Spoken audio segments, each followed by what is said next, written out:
Bonjour et bienvenue en Transparence, le magazine de la rédaction qui parle de l'actualité et qui donne la parole à ceux qui font l'actualité. Et notre invité ce midi, c'est Eddy Lecourrieu, le premier adjoint au maire du Mont-d'Or. Bonjour. Bonjour Elisabeth Noir. Merci d'avoir accepté notre invitation. Alors Eddy Lecourrieu, on vous voit de plus en plus souvent sur le devant de la scène. Quelles sont exactement vos fonctions aujourd'hui? Un premier adjoint dans une mairie comme celle du Mont-d'Or, ça consiste en quoi? Souvent, le premier adjoint, quand le maire n'est pas là, il le remplace. Donc, il doit être au courant un petit peu de tous les dossiers qui sont d'actualité. Et vous savez qu'en Calédonie, l'actualité est toujours très intense, et particulièrement au Mont-d'Or. En coordination complète avec votre maire Éric Gay. Totalement. Alors, parmi les sujets d'actualité qu'on va aborder aujourd'hui, notamment la crise des cantines, on ne parle que de ça depuis quelques jours. Toutes les communes de l'Aglo sont touchées par ces intoxications, toutes sauf une, le Mont-d'Or. Alors oui. Comment ça se fait? Vous avez de la chance ou vous avez pris des dispositions particulières? Donc, toutes sont touchées sauf le Mont-d'Or et pourtant on est aussi anxieux que les autres communes. Et vous avez 2800 élèves dans les cantines? Tout à fait. Donc, juste signaler que lundi, mardi prochain, donc les cantines ne passeront à un repas différent puisque Nurest sera fermé. Donc, les enfants, lundi et mardi, auront bien un repas froid qui sera livré à tous. Mais c'est uniquement c'est parce que Nurest va devoir fermer, va devoir nettoyer toutes ces installations. C'est tout à fait transitoire. Mais autrement, vous n'avez pas rencontré de problème particulier, vous, dans vos écoles. Comment vous l'expliquez? Écoutez, alors déjà, on ne se l'explique pas parce que c'est ce qui est un petit peu difficile avec cette histoire de repas, que quelques gamins qui sont touchés au cas par cas, alors que la nourriture, elle est exactement la même pour tout le monde. On se retrouve, nous, pas touchés parce qu'on se dit, est-ce que ce sont nos règles d'hygiène? Mais je pense qu'elles ne sont pas différentes des autres. Il faut savoir qu'on a un personnel qui est très encadré, qui bouge très peu, puisque nous, le personnel est en contrat à durée donc indéterminée. Ils sont là depuis de très nombreuses années. Ils ont les formations qui vont avec. On a une caisse des écoles dont je remercie le personnel parce qu'en ce moment, ils subissent quand même des coups de fil, des pressions, mais ils font face et les gens sont quand même assez corrects, quoi. Chez nous, pour l'instant, on est plutôt inquiet de si demain ce phénomène de pseudo-empoisonnement devait perdurer. Quelles seraient les solutions? Mais pour l'instant, vous continuez à faire confiance à Nurest. C'est cette société qui assure aussi les cantines au Mont-d'Or. Hein. Voilà, tout à fait. Moi, je reste persuadé que Nurest a bien évidemment des choses à regarder chez elle. C'est quand même elle qui livre les repas de cantine, donc elle est quand même en partie responsable de ce qui se passe. Alors, on entend chacun se rejette les responsabilités. Non, je pense que dans cette affaire, on a des consommateurs qui sont les enfants et nous en face, que ce soit les mairies, que ce soit les services d'hygiène, que ce soit l'opérateur, on doit faire en sorte que les gamins ne risquent rien. Et vous comprenez dans ce sens la décision de la ville de Nouméa, décision un peu radicale de suspendre le service? Non, mais la décision n'est pas radicale. Moi, j'aurais des cas comme ça au Mont-d'Or. Je me suis posé la question la semaine dernière lorsqu'Éric Gay était hors du territoire, donc j'étais maire. Je pense que j'aurais pris la décision, alors en concertation certes, et puis, mais j'aurais pris une décision parce que pénalement, quand même, le maire est responsable. Je crois que tout le monde semble l'oublier. Ici, en Nouvelle-Calédonie, la difficulté, c'est qu'au pénal, c'est le maire. Voilà. Et donc, principe de précaution appliqué par la ville de Nouméa, vous estimez qu'ils ont eu raison, que c'est ce qu'il fallait faire dans la circonstance actuelle? Tout à fait. Alors, on a aussi beaucoup parlé du traitement des déchets récemment, avec la suspension pendant quelques semaines du tri sur Nouméa, parce que les déchets n'étaient plus recyclés. Le Mont-d'Or est précurseur dans ce domaine du traitement des déchets. Pourquoi et comment ça fonctionne alors? Alors, chez nous, on a deux types d'interventions. Donc, on a une poubelle, ce qu'on appelle la poubelle rouge, qui est pour mettre les déchets communs, et une poubelle jaune, qui est pour mettre les déchets triés. Donc, ces déchets, c'est la seule commune pour l'instant qui fait du tri au porte-à-porte. On a un centre de tri à la Coulée. J'invite aussi les administrés ou d'autres à venir le visiter. Donc, c'est un centre de tri moderne et très bien équipé, avec du personnel de qualité. Et les déchets qui nous arrivent, donc à bon an, mal an, c'est 1200 tonnes à l'année. Ces déchets vont bien vers une conteneurisation et ils sont exportés à l'étranger, principalement par un acheteur australien. Pourquoi est-ce que vous avez mis en place ce système? Pourquoi vous avez eu cette sensibilisation tout de suite à ce tri des déchets alors que vous êtes effectivement la première commune à l'avoir mis en place? Ouais, je pense que c'était dans une démarche plus globale d'environnement. Vous avez vu qu'effectivement, on a le tri des déchets au porte-à-porte, mais on a aussi la maison pédagogique, environnementale, on a aussi un certain nombre d'actions qu'on a menées, on a eu un certain nombre de prix dans l'environnement.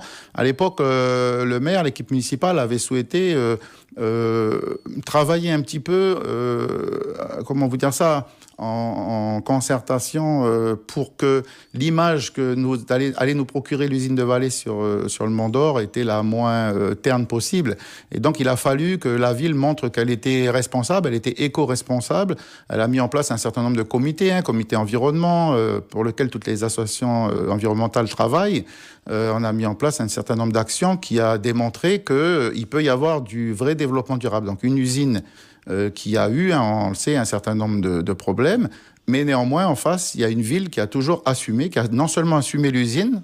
Vous savez qu'il y a un certain nombre de personnes qui ont tiré à boulet rouge contre Vallée. On a toujours été les seuls à soutenir cette usine, l'emploi et le développement de notre territoire.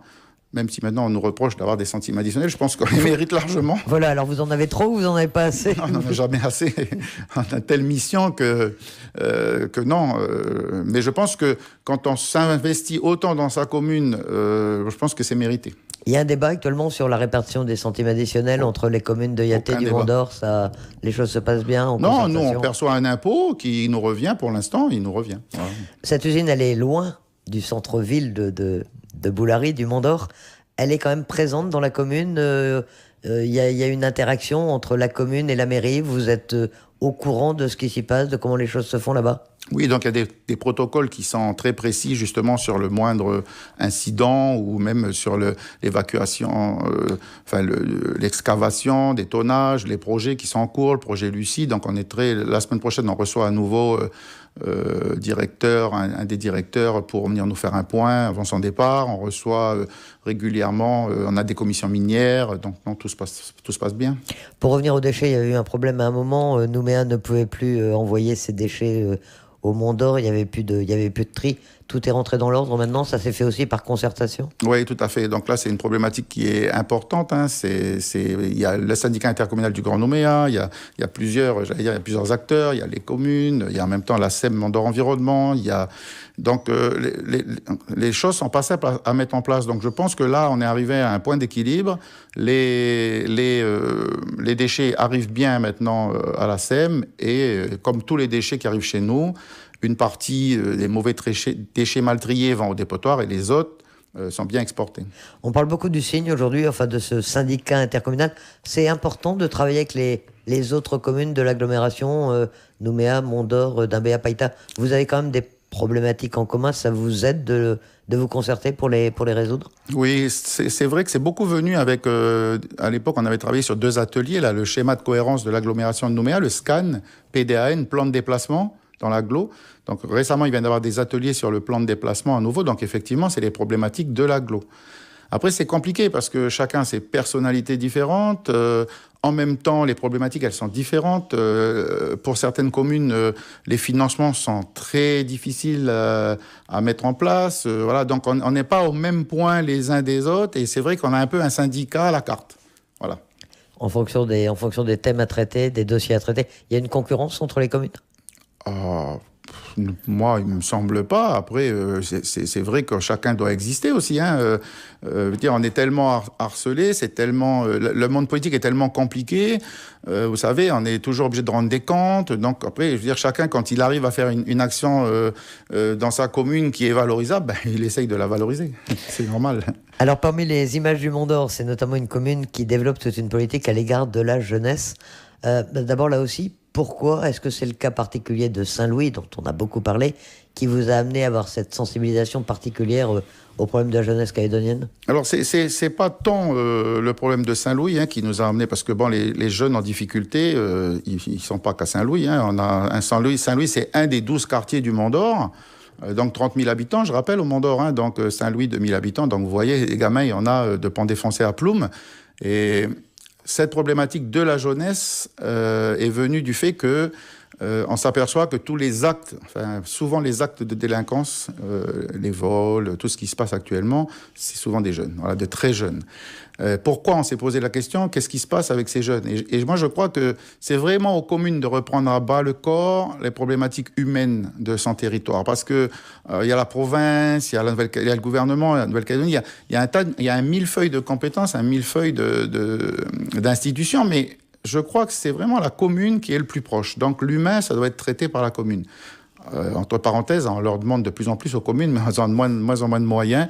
Et c'est vrai que donc ces jeunes, on s'est rendu compte qu'en travaillant un petit peu avec eux, en les récupérant chez nous, en leur donnant un peu d'amour, d'attention, on voyait le comportement changer. Donc en plus, c'est valorisant humainement. Nous, on a eu des cas, là, il y a eu un atelier récemment qui a été mis en place. On expérimente... donc ça s'appelle la remobilisation de la jeunesse. Et donc on a eu 5 gamins qui ont d'ailleurs travaillé sur la mise en place du dernier totem à Boulari et qui ont fait un chantier jeune autour. Ils sont extraordinaires. Les éducateurs, ils ont du mal à les voir partir au bout de 5 semaines quand même. Donc on voit que ces gamins, ils sont vraiment en recherche d'attention. Et nous, chez nous, vous connaissez, hein, l'humain, il est quand même un petit peu au centre de toutes nos actions politiques. Hein. Et alors ça passe comment ces chantiers pour la jeunesse? Vous vous adressez aux jeunes défavorisés, aux jeunes de certains quartiers, ou qu'est-ce que vous leur proposez? Qu'est-ce qui est mis en place? Alors déjà, c'est pas que les jeunes défavorisés. On a tendance à croire avec nos schémas un peu que voilà, hein, généralement le délinquant il est de cette couleur, le délinquant il a cet âge. Voilà, c'est vraiment dans tous les foyers qu'on a des gamins qui sont abandonnés. Voilà, ils sont les laissés pour compte de notre société. C'est une carence des parents ou c'est... Ah mais ça c'est indubitablement. La famille ne joue plus son rôle en Calédonie. Donc il faut que quelqu'un s'en occupe. Alors comme toujours en France, c'est la société. Voilà. La société doit s'occuper de tout. C'est un peu voilà. Donc on doit s'occuper aussi des gamins. Et ben pourquoi pas. On a lancé plusieurs chantiers qui sont innovants. Hein. Le plan insertion jeunesse. Là on récupère des gamins qui sont sortis de tout, il n'y a plus rien. On peut plus, ils sont sortis de l'école, ils sont sortis de la famille, ils traînent, voilà. Donc on récupère par groupe de 10, 12, 15 sur le volontariat. Généralement, on les prépare à être volontaires, donc ils arrivent et ils restent 6 semaines chez nous, on leur fait découvrir tous le vaste réseau de culture, on leur fait découvrir le sport, on leur fait découvrir un tas de choses, on les fait même travailler, repeindre des murs. Donc c'est une façon de dire aux gamins, je suis quelqu'un, je vaux quelque chose et j'ai ma place dans la société et j'ai ma place dans ma commune. Et je peux vous dire, c'est parce qu'après, une fois qu'on a pris contact avec eux, on les perd plus de vue. Et dès qu'ils ont un problème, ils reviennent nous voir. Donc c'est ça, j'allais dire, ils ont du mal des fois à aller vers les organismes sociaux parce que social, tout de suite, ça fait peur. Ou, voilà, social, des fois, il y a que le nom qui est social à l'intérieur. Il n'y a pas beaucoup d'humains. Alors il y a de l'aide. Nous, en Calédonie, on a quand même un réseau d'aide qui est intéressant, mais c'est vrai qu'il faut aller plus loin, quoi. Faut l'humain. C'est un dispositif purement communal. Ça pourrait, vous pourriez inspirer d'autres communes. Certaines vous ont demandé comment ça marchait et si vous pouvez vous imiter. Ouais, écoutez, on en a parlé l'autre jour aux assises de l'outre-mer là, sur les territoires ultramarins, là, sur tout ce qui était problématique jeunesse. Je fais partie de cet atelier. D'abord, j'ai rencontré des gens vraiment extraordinaires sur cette problématique. Et je crois qu'on est tous un peu dans notre coin. Donc là, c'était vraiment l'occasion qu'ils découvrent aussi que les communes font aussi un certain nombre de choses. Et elles ont été très intéressées par ce dispositif que nous, on a mis en place maintenant depuis plusieurs années. Est-ce que c'est quand même grâce à ce dispositif qu'on parle moins de Saint-Louis? Il y a des moments où Saint-Louis fait le devant de l'actualité, même si c'est que l'un des quartiers du Mont-d'Or. On a l'impression que pour l'instant, les choses se passent mieux. Est-ce que c'est parce qu'il y a un certain nombre de jeunes, effectivement, là aussi, que vous avez pu prendre en compte ou aider? Rappelez-vous, dans le contrat qu'on a passé avec l'État et la province sud, il y avait un projet qui s'appelait l'antenne de proximité de Saint-Louis. Donc un projet qui a fait débat d'ailleurs, hein, puisque c'est sur 5 ans, avec les investissements, donc on parlait de 500 millions à l'époque, un peu moins maintenant. Donc c'était, c'est toujours pareil, c'est de l'argent pour les mêmes, c'est eux qui foutent le bordel, donc voilà, etc. Mais, ça a fait polémique un peu, effectivement. Voilà, mais le maire là-dessus, vous savez, Eric, vous connaissez, hein, un bulldozer, quand il a décidé d'aller quelque part, il y va. Et là-dessus, on s'aperçoit qu'effectivement, ça paye. On a mis en place un atelier de sculpture. D'ailleurs, c'est les fameux fameux totems qu'on voit fleurir le long de la route provinciale. On va y revenir. Ouais, c'est ça. Ce sont les ateliers de couture, parce qu'on ramène aussi la maman un petit peu au centre du dispositif, parce que les mamans ont perdu le goût, voire de coudre, de cuisiner, etc. Donc on revalorise la maman. Et par ce biais-là, donc, elle va reprendre plus soin de ses enfants. Donc, on a mis en place un atelier de femmes, il y a des résidences artistiques, et on est en train d'investir en ce moment sur la salle culturelle, une petite salle qui va être pareil à l'antenne de proximité de Saint-Louis. C'est juste à côté de l'école primaire qu'il y a sur la route de l'église de Saint-Louis. Et donc l'ADEC nous a autorisé à récupérer des salles de classe qui sont disponibles. Donc on rénovera les salles pour mettre une salle informatique, pour y mettre... mais c'est en même temps, c'est les gamins qui sont sur Saint-Louis pour la facilitation des études, etc. Mais c'est aussi les gamins des autres quartiers. C'est une manière quand même de lutter contre la délinquance, c'est comme ça que vous le voyez? Moi, j'aime pas mettre ce genre de mots toujours au bout de mes phrases, parce que c'est un moyen de réinclure des gens qui sont peut-être les laissés pour compte, les oubliés. Vous savez, j'en parlais ce matin, nous, on a une culture française, c'est le mauvais élève, il est au fond de la classe, c'est qu'on a tendance à mettre de côté, donc notre société, on a 20% de laissés pour compte, là, hop, on les met dehors. Moi, je dis non, c'est ces gens-là, plus tard, qui feront la difficulté du pays. Et au Japon, ils ont une particularité de venir plus en aide, justement, à ce public qui est en difficulté. Et vous voyez, le Japon, c'est un des pays les plus sécurisés au monde, parce que voilà, ils s'occupent aussi de tout le monde. Nous, on a tendance à être très dans l'élite, hein, et puis toujours à regarder les grands sportifs, les exploits, les footballeurs qui touchent des millions de dollars, etc. Mais on regarde pas assez. C'est bien la valeur d'exemple, je crois que c'est très américain. Mais en même temps, on ne regarde pas qu'il y a des personnes dans leur petit coin qui font des choses extraordinaires pour s'occuper des autres. Donc, moi, je partirais plus de là-dessus. On doit s'occuper de tout le monde. Et si on sent qu'il y a un public, là, on parle des juniors, mais on pourrait parler des seniors, puisque en ce moment, la carte senior qui est sortie, ça nous interpelle au Mont d'Or, parce que c'est un public, effectivement, chez nous, on s'aperçoit. Nous, par exemple, on a un fichier de 200 personnes qui sont pratiquement isolées. Donc, on a nos médiateurs qui travaillent tous les jours avec 200 personnes âgées qui sont isolées. Donc, si on ne les appelle pas nous, si on ne fait pas passer nos services, pour aller régler la télé, ils sont personne. Ça aussi, c'est une carence de la famille. C'est une carence de la famille. Puis encore une fois, notre société, elle tourne les yeux à chaque fois qu'elle ne veut pas voir, quoi. Et je comprends, la carte senior, moi, je vois ça un petit peu comme un appel. On voit des gens qui sont en pleine force de l'âge, qui ont plein de choses à faire, et puis d'un seul coup, ils sont mis à la retraite, c'est fini. Ils sont mis de côté, terminé. Donc, je pense qu'il y a un sentiment, c'est un peu une façon de dire « Oh, on est là, ne nous oubliez pas ». Et moi, je crois qu'ils ont raison de nous interpeller. Et moi, d'ailleurs, on en a parlé avec le maire hier. On va passer une délibération au conseil municipal jeudi prochain, dans laquelle on va ramener l'âge, justement, des tarifs réduits pour les personnes seniors, qui était à 65 ans, on va passer à 60 ans. Comme ça, on pourra faire une convention. On proposera avec le gouvernement de faire une convention pour adapter nos tarifs, nos âges à la carte senior telle qu'elle a été. Vous aurez une carte senior spéciale au Mont d'Or avec des aides plus importantes que celles qu'il y aura ailleurs? Non, elle existe aujourd'hui. Les aides existent, mais si vous voulez, on va les caler avec la carte senior. Ceux qui auront la carte senior de la Nouvelle-Calédonie, ils auront les avantages dus à leur âge à 60 ans, donc de 60 à 60. D'ailleurs, c'est le mois bleu qui commence aujourd'hui au Mont d'Or en direction des personnes âgées. Vous avez prévu un certain nombre d'activités là aussi? Elle commence aujourd'hui par le thé dansant, animé par un 10 jockeys. Vous allez aller danser? Oui, mais c'est le maire qui va y aller, là. C'est le maire qui ouvre le bal. Le maire qui ouvre le bal, et Maurice Pelage, notre adjoint en charge, qui fait un travail extraordinaire, tant dans le social que auprès des personnes âgées. Je vous rappelle qu'au Mont d'Or, on a mis en place un conseil des sages de 40 personnes. Et ce conseil des sages, il est présent dans tout un tas de manifestations. Je vous rappelle qu'on a voulu surtout mettre en lien voilà, ces jeunes qui sont un peu abandonnés, ces vieux qui ont peut-être ces seniors, parce que bon, quand on dit vieux, c'est toujours... Mais chez nous, en Calédonie, on dit les vieux. Ces vieux qui ont envie aussi de partager encore tout ce qu'ils ont fait de leur vie, qui ont envie de partager plein de choses.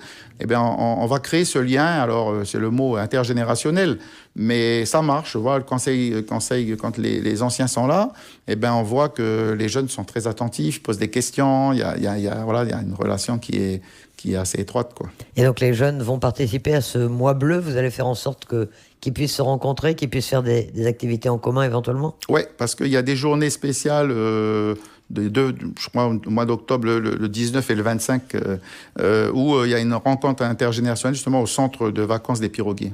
Donc il y a une journée dédiée à cette rencontre. Alors sans transition, parce qu'en général, c'est pas les seniors qui commettent des actes de délinquance. Quoique, on ne sait pas. Ça arrive aussi.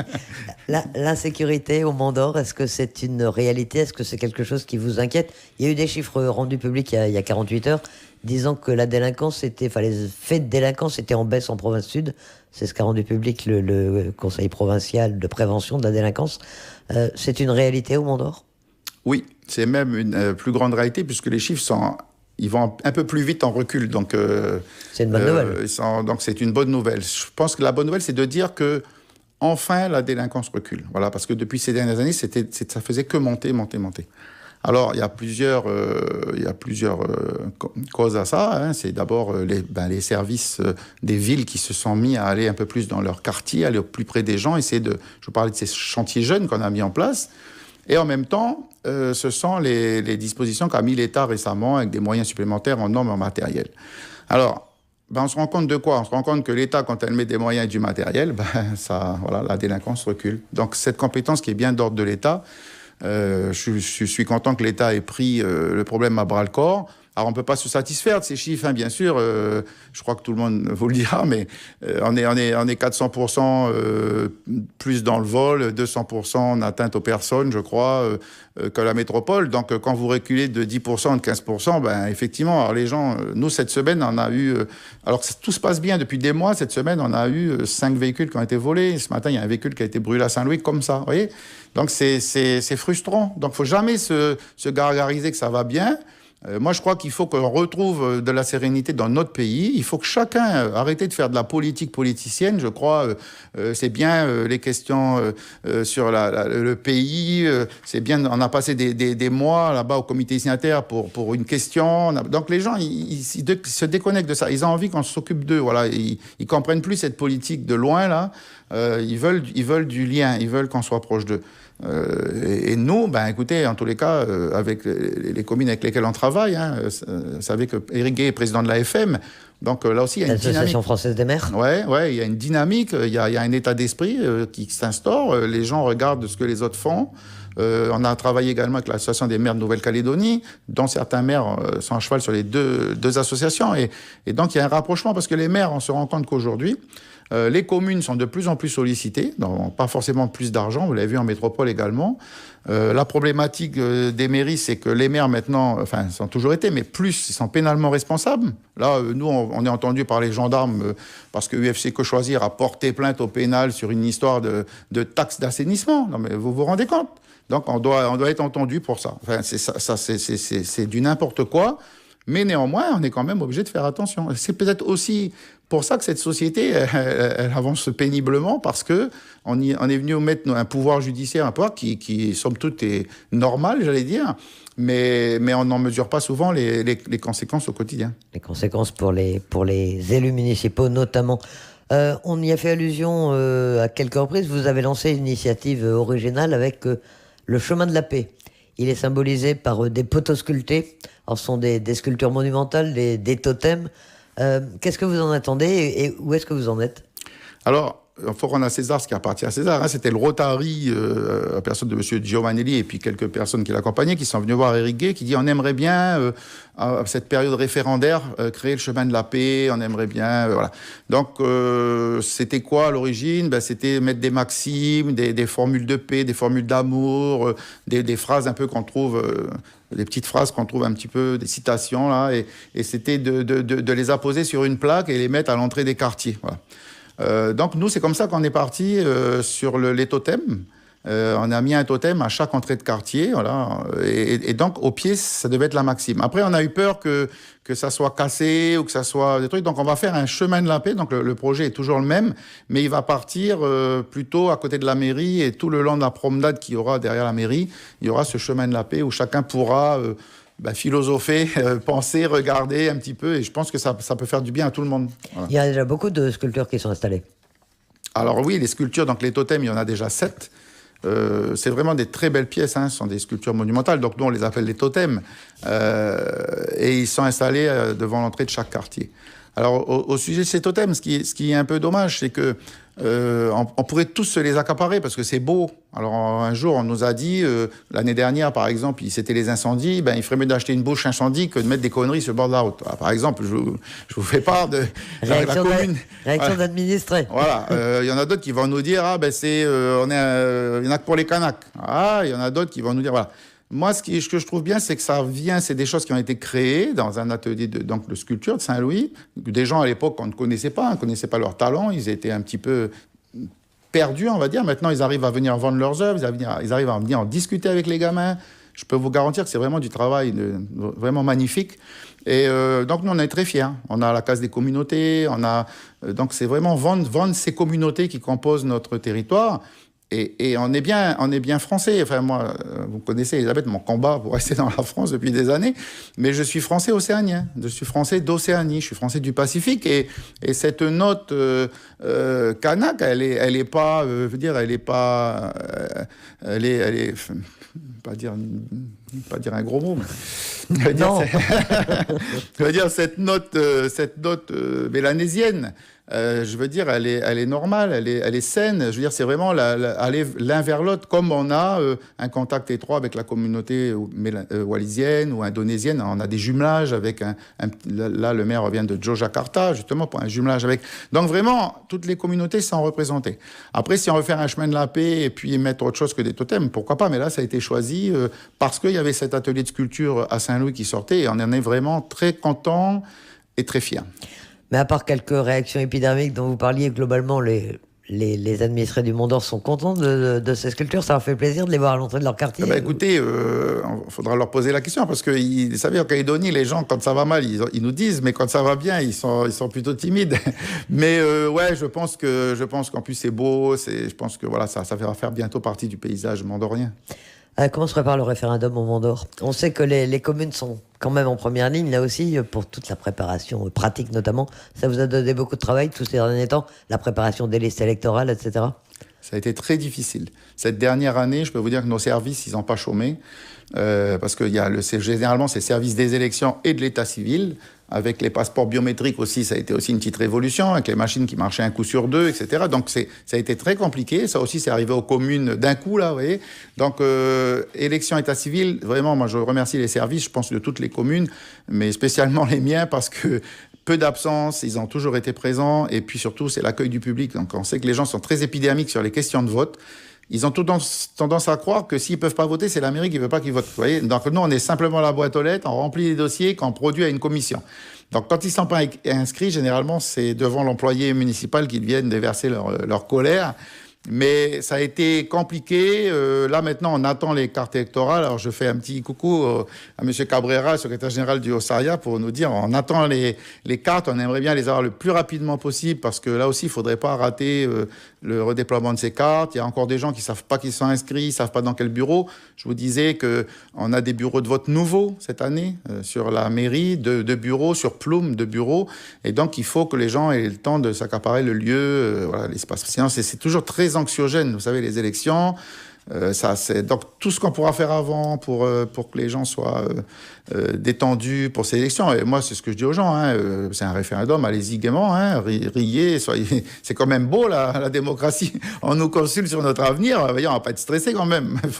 Il y en a qui n'ont pas le droit de vote. Ceux qui ont le droit de vote, bon, qu'ils y aillent, quoi. Voilà, c'est tout. Et donc, pratiquement, là, tout est déjà prêt ou il vous reste encore un peu de temps pour affiner tous vos bureaux de vote, toutes les... Nous, les bureaux de vote, tout est prêt. Les bureaux, c'est prêt. Les personnels qui doivent y travailler, parce que je vous dis, avec des bureaux en plus, donc beaucoup de personnel, les traiteurs, il faut vérifier que le jour du vote, qu'il n'y ait pas une rivière qui est montée pour couper la commune en deux. Donc, il faut prévoir un bateau pour emmener... Vous savez qu'on a un bureau de vote à Lilloin, donc il faut prévoir... on a une commune un peu particulière, donc il faut prévoir tout ça. Et normalement, là, aujourd'hui, tout est en ordre de marche. Et globalement, comment est-ce que vous ressentez cette ambiance à quelques jours maintenant à presque un mois de ce référendum, globalement, une ambiance apaisée. On a l'impression que la campagne est extrêmement calme. C'est aussi comme ça que ça se passe au Mont-d'Or ? Ouais, je crois que le mot est faible parce qu'il n'y a pas plus calme. Hein. C'est vraiment, on n'entend rien pour un scrutin d'une telle importance. Bon, on ne va pas avoir eu des réunions publiques plus ou moins dans les quartiers, on entend par-ci par-là, mais c'est vrai que, alors on a vu fleurir quelques drapeaux, des fois un petit drapeau bleu, blanc, rouge sur un balcon, des fois c'est un drapeau FLN voilà, sur le bord de la route, etc. Donc nous, ce qui est sur la voie publique, on enlève. Il n'y a pas d'expression de ce genre sur la voie publique. Par contre, après, les gens, s'ils veulent mettre un drapeau sur leur maison, aucun problème. Au contraire, je crois que faut que ça soit, faut pas que ça divise les gens. Enfin, faut pas que les gens aient peur de leurs convictions, surtout. Hein. Nous, Calédoniens, on est un peuple de gens à forte conviction. Hein. Donc, il faut vraiment qu'on sache s'exprimer, un camp ou l'autre camp, il faut que chacun sache exprimer sa volonté de rester dans la France ou de devenir indépendant. Je pense que c'est salutaire, c'est bien. Et comment vous voyez les lendemains du scrutin ? Qu'est-ce qui peut se passer après ? Comment est-ce que vous voyez les choses ? Ben moi, Madame Noire, je ne suis pas pour le jour d'après. Voilà, je suis déjà pour là, avant, pendant un mois. Vous savez, nous, à la commune, c'est au jour le jour. Hein. Alors, il y a une célèbre formule, là, le jour d'après. Donc, moi, je ne suis pas pour ça. Je suis pour le jour, là c'est aujourd'hui, déjà. Là, une voiture qui a brûlé à Saint-Louis, vous voyez. Donc, ça a déjà empêché un certain nombre de personnes de se rendre normalement au travail ce matin. Donc, même, on s'en excuse, hein, parce que ce sont des gens d'auto. Même si on a fait vite, nos services sont très vite intervenus. Mais donc, on va faire ça. On va aller tranquillement au référendum. On va essayer de décrisper les gens. On va essayer de leur faire comprendre qu'ils y aillent sereinement, et puis voilà, puis on fera le référendum, on attendra les résultats du référendum sereinement, et puis après on verra. Élie Lecorieux, vous êtes premier adjoint au maire du Mont-d'Or. On a senti au travers de votre intervention aujourd'hui que vous soulevez le fait que les communes ont de plus en plus de responsabilités, de plus en plus de difficultés, de moins en moins de moyens. On a vu en métropole un certain nombre de maires qui démissionnaient de leurs fonctions tellement ça devient épouvantable. Et vous, comment est-ce que vous voyez l'avenir ? Est-ce que vous avez envie de continuer à vous engager dans la vie communale ou est-ce que c'est finalement des mandats qui sont extrêmement ingrats ? C'est des mandats difficiles, mais pour cela, il faut être passionné. Donc, vous me connaissez, donc je suis quelqu'un de passionné, d'engagé. Puis aujourd'hui, vous voyez que je ne suis pas trop en phase d'être triste ou de laisser la place. Donc, je suis quelqu'un d'engagé. J'appartiens au rassemblement depuis le début, et derrière Pierre Froger, derrière Éric. Donc, pour moi, pour l'instant, donc il faut finir ce mandat, donc on ira jusqu'au bout. Hein. Moi, je suis quelqu'un d'un peu pressé, donc c'est vrai que pressé dans le sens où je suis exigeant. Voilà, je suis quelqu'un d'exigeant pour le service public. Moi, je veux que les gens... Ce matin, j'ai eu un compliment parce qu'il y a une personne qui est partie chercher un passeport et qui m'a dit vraiment, le personnel à la mairie du Mont-d'Or est super, on a été bien reçu. Ça pour nous, ça vaut toutes les fiertés. Donc oui, moi, je suis quelqu'un qui suis engagé, je suis quelqu'un de pressé dans le sens où je voudrais que tout le monde soit bien, je voudrais qu'il n'y ait plus un jeune sur le dehors, je voudrais qu'il n'y ait plus un vieux à l'extérieur, je voudrais, voilà. Et puis je suis quelqu'un de simple, donc moi, le Mont-d'Or, c'est parfait, ça me convient parfaitement. Donc pour l'instant, j'ai envie d'arriver à la fin de ce mandat à fond, et puis pourquoi pas poursuivre. Je parlais tout à l'heure des personnes âgées. On a lancé récemment une étude sur le personnel, sur les personnes en errance. Vous savez, tous ces gens qui sont dans la rue. Est-ce que vous trouvez normal qu'en Nouvelle-Calédonie, vous avez des gens qui dorment sur les trottoirs ? Moi, j'ai honte. Mais vraiment, c'est sincère. Et si demain, je ne peux pas traiter ce problème, il ne faut pas que je me présente comme maire. Voilà, je me dis, il faut rester à la maison. Parce que si c'est pour aller faire du vent, du blabla, et puis laisser comme ça les gens mourir dans la rue, moi, je crois que si demain, on est capable de faire ça, d'être engagé, d'avoir envie de changer les choses, oui, il faut se présenter à une mairie. C'est pas simple, on le disait, les problématiques, elles sont constantes. Et donc, cette étude fait remarquer qu'on peut. Donc, nous, on avait 4 personnes qui étaient un peu en errance, on en a découvert 20. Vous voyez, donc, voilà. Donc, il ne faut pas que les gens, quand ils passent comme ça dans une rue et puis ils voient quelqu'un qui est par terre dans un carton, il ne faut pas qu'ils fassent comme les grandes villes du monde, là, à tourner la tête ou « Ah, ça pue, à Berck ». Non, je crois qu'il faut qu'on participe à toutes ces associations qui ont envie de donner du réconfort, qui ont envie de... Voilà. Et je pense que tant que les gens en Calédonie, ils auront ce sens-là de l'humain, tant qu'ils auront cette envie de faire évoluer leur pays, je pense qu'ils ont leur place dans les institutions. Et vous, ça vous passionne ? Ça me passionne. Élie Lecorieux, merci d'avoir accepté notre invitation ce midi dans le magazine Transparence. magazine qui sera rediffusé dimanche soir, juste après votre édition de 17h45. Vous pourrez également le retrouver en podcast audio et vidéo dans un instant sur notre site internet. Excellent après-midi. Votre prochain rendez-vous d'information, c'est à 13h. Merci, madame.